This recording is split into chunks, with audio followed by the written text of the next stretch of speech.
मज़ीद खबरें और अपडेट्स के लिए सब्सक्राइब करें हमारा channel and press the bell. अस्सलाम वालेकुम नाजरीन, मैं हूं राजा उमर और आप देख रहे हैं न्यूज़ की दुनिया HD। नाजरीन, आज का प्रोग्राम स्पेशल तौर पर सुप्रीम कोर्ट के जजों की तादाद में इजाफे पर बनाया गया है और इस प्रोग्राम में खसूसी बात करेंगे कि सुप्रीम कोर्ट के जजों की तादाद में इजाफे के लिए क्या कानून बना है। शहबाज शरीफ, बाप पार्टी और जमाते उलमाए इस्लाम क्या एक प्लेटफॉर्म पर हैं? PTI ने जजों में इजाफे के फैसले को साजिशी करार क्यों दिया है? क्यों इस्लामाबाद चंद बरसों बाद रहने के काबिल शहर नहीं रहेगा? डी चौक में धरने की सियासत का सेहरा किसके सर जाता है? तो नाजरीन, वीडियो का आगाज करते हैं। बलूचिस्तान से आजाद हैसियत में मुंतखब होकर बाप पार्टी के अब्दुल कादिर ने सुप्रीम कोर्ट के जजों की तादाद में इजाफे के लिए एक कानून मुताबिक करवाने की कोशिश की। गुज़श्ता कई दिनों से शहबाज हुकूमत आला अदलिया को लगाम डालने के इरादे से नए कवानीन का जो पैकेज मुतारफ करवाना चाह रही है, सेनेटर अब्दुल कादिर का पीर के रोज पेश करदा बिल भी गालबन इसका हिस्सा है। इससे कबल गुजरे मंगल के दिन मौलाना फजलुर रहमान की जमात से ताल्लुक रखने वाले नूर आलम खान ने भी कौमी असम्बली में अदालती निज़ाम में बेहतरी लाने के बहाने चंद कवानीन मुतारफ करवाने का अंदिया दिया था। इनके तजवीज़ करदा कवानीन मगर मंजूरी के लिए महज सादा अक्सरियत के तालब नहीं थे। इनकी मंजूरी आइन में तरमीम के बगैर मुमकिन ही नहीं और आइन में तरमीम के लिए 2/3 अक्सरियत की हमायत दरकार होती है। फिलवक्त वो शहबाज हुकूमत को मैसर नहीं। हैरत हुई कि निजी हैसियत में मौलाना फजलुर रहमान की जमात से तल्लुक रखने वाले नूर आलम खान 2/3 अक्सरियत की हमायत हासिल करने की तवक्को क्यों बांधे हुए हैं? नूर आलम खान पीपल पार्टी से नाराज होकर तहरीक इंसाफ के हो गए थे। इसके टिकट पर 2018 में कौमी असम्बली के लिए मुंतखब हुए तो जल्द ही इसकी हुकूमत से भी मायूस होना शुरू हो गए।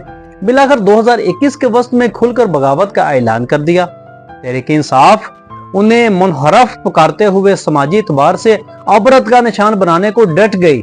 बहरहाल तहरीक इंसाफ इन दिनों की कौमी असम्बली में भी अरकान की तादाद के हवाले से सबसे बड़ी जमात है।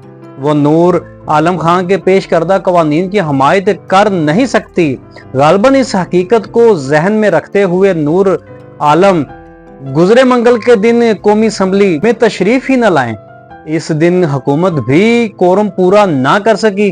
मामला टाई टाई फिश हुआ महसूस हुआ। पीर के रोज ईवान बाला के इजलास में अब्दुल कादिर सिर्फ इस्लाहतन मौजूद थे। उन्होंने बिल पेश किया तो वजीर कानून ने इस की मुखालफत के इजहार की बजाय उसे मुतलका कमेटी को भिजवाने की सिफारिश कर दी। तहरीक इंसाफ चिराग पा हो गई। सुप्रीम कोर्ट के जजों में इजाफे की तजवीज को साजिश शुमार किया और उसे हुकूमत से मंसूब इस साजिश का हिस्सा करार दिया जिसके जरिए वो अदालतों की आजादी सलब करना चाह रही है। ये अलग बात है कि तहरीक इंसाफ ही के सैयद अली जफर इस ख्याल से मुत्तफिक सुनाई दिए कि सुप्रीम कोर्ट के जजों की तादाद में इजाफे की जरूरत है। अब्दुल कादिर के मुतारफ करदा कानून की ब्रेकिंग न्यूज चल चुकी तो बहस ये शुरू होगी कि इसकी मंजूरी के लिए 2/3 अक्सरियत कहां से आएगी। थोड़ी तहकीक के बाद ये मालूम हुआ कि सुप्रीम कोर्ट के जजों की तादाद बढ़ाने के लिए आइन में तरमीम दरकार नहीं। सुप्रीम कोर्ट के जजों की तादाद आइन नहीं बल्कि 1997 में मंजूर हुआ एक कानून तय करता है। इस कानून में तरमीम के लिए ऐवान में बैठे अरकान में से सादा अक्सरियत की हाथ दरकार होगी और वह हुकूमत के तावन से बाआसानी फराहम हो सकती है। सेनेटर अब्दुल कादिर के मुतारफ करदा कानून ने जो शोरो गोगा भड़काया वो मेरे और आप जैसे आम पाकिस्तानी की रोजमर्रा जिंदगी में कतन कोई तब्दीली नहीं लाएगा। ये मिंटू का बयान करदा नया कानून ही होगा जो मंगू को चुवान को जिंदगी की अजीतों का गुलाम ही बनाए रखेगा। पीर ही के दिन मगर सेनेटर अरफान सदीकी साहब ने भी एक कानून मंजूर करवाने की कोशिश की। मकसद इसका इस्लामाबाद में जलसे जुलूसों और मजाहरों को किसी सूरत कवायनो जवाबत के तहत लाकर इस शहर की जिंदगी को मामूल के मुताबिक लाना है। मंगल की सुबह उर्दू अखबारात में मौजूदा कवानीन की तफसील जानने की कोशिश की मगर नाकाम रहा।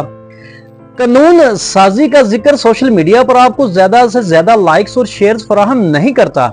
सियासी और आईनी अमूर पर गौर करते हुए इज्जत आप जजों के तैश में दिए रिमार्क्स की रिपोर्टिंग मगर बल्ले बल्ले करा देती है।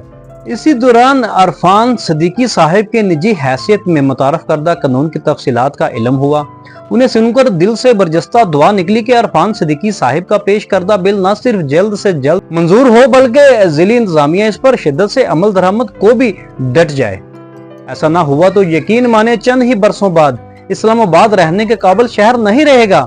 यहाँ की महंगी जायदादें और घर खरीदने वाले मातम कुनाई करते हुए अपने गिरबां फाड़ना शुरू हो जाएंगे। इस्लामाबाद अब बकिया पाकिस्तान से कटा जजीरा नहीं रहा। 1990 की दहाई से इसकी आबादी में हैरानकुन हद तक इजाफा हुआ है। इसके फैलाव और आबादी की वजह से कौमी असम्बली की 3 नशिस्तें अब इस्लामाबाद के लिए वक्फ हैं। वसी और अरीज रकबे तक मुसलसल फैलते इस्लामाबाद को ओवरहेड पुलों, अंडरपासेस और सिग्नल फ्री शाहराहों के जरिए जदीद तर बनाने की हर मुमकिन कोशिश हुई है। गुज़श्ता 3 महीनों से मगर हफ्ते के तकरीबन हर दूसरे या तीसरे दिन आप घर से निकलकर मंजिल मकसूद पर जाना चाहें तो कम से कम 1 घंटे तक ट्रैफिक में फंसे रहते हैं। सिग्नल फ्री शाहराहें अक्सर कंटेनर्स लगाकर बंद कर दी जाती हैं क्योंकि हर दूसरे रोज किसी न किसी मसले की वजह से नाराज हुए गिरोह अपने जज्बात के इजहार के लिए पार्लियामेंट के रूबरू वाकया नामनहाद डी चौक पहुंचना चाहते हैं। डी चौक पहुंचकर वहां धरना देकर बैठ जाने की रवायत कनाडा से आए एक शख्स ने मुतारफ करवाई थी। 2014 में वो इमरान खान के कजन हुए तो धरने का सिलसिला 126 दिनों तक फैल गया। हुकूमत से किसी न किसी वजह से नाराजगी होने पर जमात और गिरोह अब डी चौक ही जाने को मसर रहता है। मुजाहिरीन का इसरार पुलिस को वो तमाम शाहराहें कंटेनर्स से बंद करने पर मजबूर कर देता है जो सिग्नलों से पाक रखकर शहरियों के लिए घरों और मकसूदे मकामात तक जल्द अज जल्द पहुंचने की खातिर बनाई गई थी। इस्लामाबाद की सड़कें अब दिल की रगों की तरह एक दूसरे से जुड़ी हुई है। इनमें से कोई एक बंद हो जाए तो बकिया सड़कों पर ट्रैफिक जाम हो जाता है और अब कम से कम 1 घंटा इसमें फंसे रहते हैं। सेनेटर अरफान सिद्दीकी साहिब का शुक्रिया कि उन्होंने इस्लामाबाद के आम शहरियों के दर्द का एहसास करते हुए इसका हल ढूंढने की कोशिश की है। रब करीम से फरियाद है कि वो अपनी कोशिश में कामयाब रहें। नाजरीन, इसके साथ ही अपने मेजबान राजा उमर को दीजिए इजाजत। मजीद खबरों अपडेट्स के लिए सब्सक्राइब करें हमारा चैनल और देखते रहिए न्यूज की दुनिया HD। पाकिस्तान जिंदाबाद, पाक फौज पाइंदाबाद।